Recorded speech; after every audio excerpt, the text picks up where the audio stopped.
994. And you're very welcome back to this evening's Sideline View. If you'd like to get in touch with the show, please do. Text the words Clare FM, followed by your message to 53030. Now, on June 2nd, former Ireland and Liverpool midfielder Ronnie Whelan will be in the county taking part in his 4th annual charity walk for the Myasthenia Gravis Association.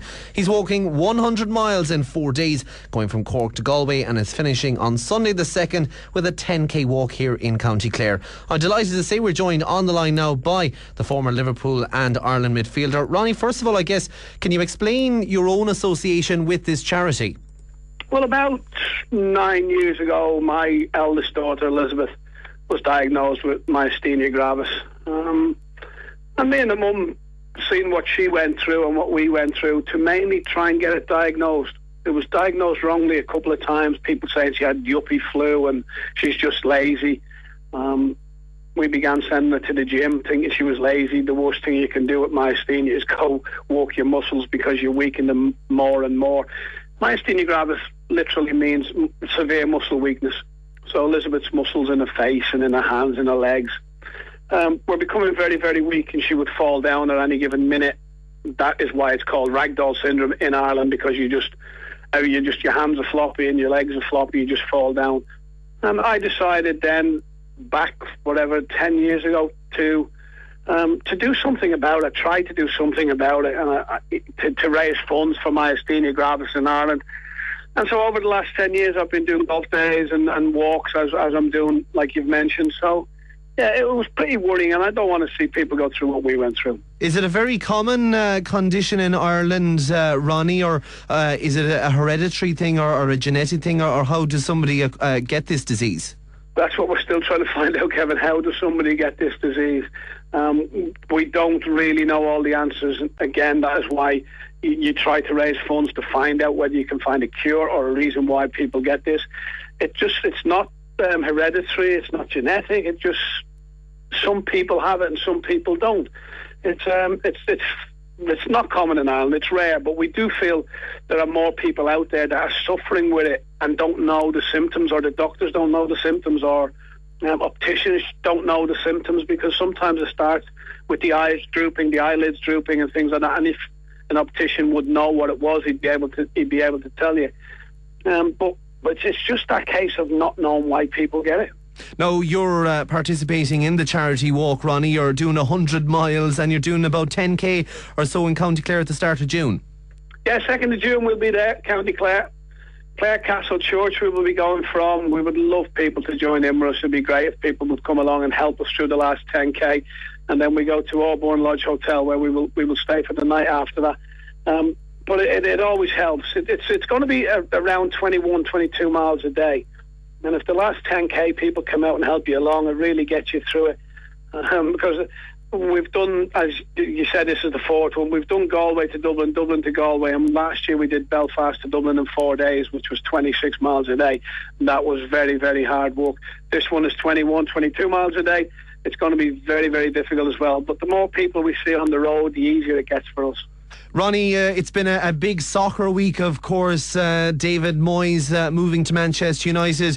What are your own thoughts on, first of all, Alex Ferguson stepping down and Moyes taking over the hot seat at Old Trafford? I'm very surprised when Fergie said he was packing in.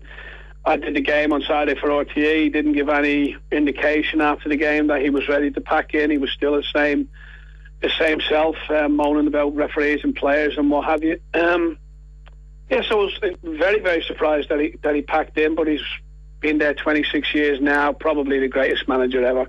Anybody that gets close to him probably is Bob Paisley with 3 European Cups, but Fergie's record, unbelievable, 13 league championships. People have been rattling them off for days, I know. But I was surprised that David Moyes was the one who come in, and I know, or I'm reading about, he's come in on Fergie's recommendation. So the board have listened to Fergie. Moyes has been a very good manager at Everton, but being a manager at Manchester United and being a manager at Everton I think is a completely different thing. In terms of when you were playing with Liverpool in the 80s, Ronnie, Alex Ferguson came in 86. What were your initial impressions of this man coming down from Scotland? And I suppose he had a few tough years at Man United in the first couple of years of his tenure. Yeah, he did, definitely. There's all the talk about that he could have lost his job except for Mark Robins scoring in the FA Cup tie. But I think we knew him in England because he was doing so well at Aberdeen, getting in the faces of Rangers and Celtic and upsetting them, winning UEFA Cup with Aberdeen. So we knew of him. And it did take him a while because he had to put down his marker of what he wanted to do. You know, when you start to see the likes of Paul McGrath going, Norman Whiteside going, you know, he had to get rid of players he felt were not right for the football club. And from then he's built team after team after team. And it's been amazing as well how he's just adapted to different players, different seasons, different game. Yeah, he will. He has to be the all-time great manager. Is there any worry looking from the outside in? You mentioned Shankly and Bob Paisley there as well. When Bill Shankly retired at Liverpool, he kept coming to the training ground and they eventually had to bar him.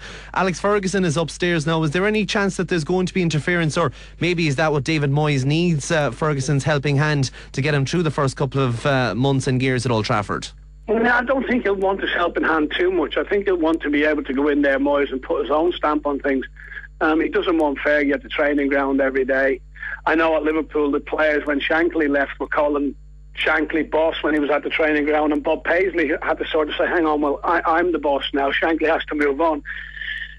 If Fergie goes upstairs in and around Old Trafford and helps Moyes when he can or when Moyes asks, I think it'll be fine. But you know, when Matt Busby left Manchester United, they had turmoil after that. Different managers coming in. It took them many managers before Fergie stepped in and took over. I think there's going to be a little bit of a rough period for Manchester United. I'd be very surprised if there's not a little bit of a rough period with a new manager coming in. Can you keep the same intensity going? I think we'll have to wait and see. Of course, the players are ones that haven't spoken out as of yet in relation to this. Ex-players have, but anyone inside the club hasn't. How do you think they're going to be feeling? The hairdryer won't be blasted at them in the dressing room anymore anyway. Well, there was a quote I read in one of the papers this morning in the English Express that Rio Ferdinand and Michael Carrick were very happy with the appointment. They didn't see any problems at all. Kevin Kilbane, who'd worked with David Moyes at Everton and Preston, he said Moyes is no stranger to the hairdryer treatment himself, and he can give as good as Fergie when it needs to be done. So on that side, I think the intensity of Moyes, his work ethic, I think is all what Fergie wanted to bring into the football club, and known Moyes has all this. That's why he recommended him to the club. Of course, the Wayne Rooney saga has reared its head once again, Ronnie. Do you think he's going to leave United? He said that his dispute is with Ferguson and not Moyes, and he looks like he might be going to Chelsea. Would that be a good move for the England striker? You don't know what Wayne Rooney did. You know, he had this thing a couple of years ago when he said he wanted to leave, and there was talk of Man City, and then really it came out that he was probably looking for more money, a better contract, which he got. Maybe he has problems with Fergie, and he's worked with Moyes before as a kid, hasn't he? I know it's moved on a bit from then, but I think Wayne Rooney will hang on. He'll hang on to see how it goes with Moyes. I don't think he'll go this season. Ronnie, looking at Liverpool, of course, Brendan Rodgers is coming to the end of his first season as well. Have you been impressed by the Northern Ireland man and what he's done at Anfield this season? Well, he seems to be bringing them along, doesn't he? Nice and slowly. Said this is a foundation. But it would be like the old school report, could do better. I think they could have done better this season. They lost some silly games to sort of lower teams in the league. But then again, against the top teams, I think they've only picked 2 points up or something against the top 6 teams, which is remarkable, really, that Liverpool cannot get the better of these top teams. So that has to be looked at. Mainly, the main thing is better players coming into the football club. To get better players, you need money. Will he have the money to go and get them? And will Luis Suarez be there next season, Ronnie? Yeah, I think so.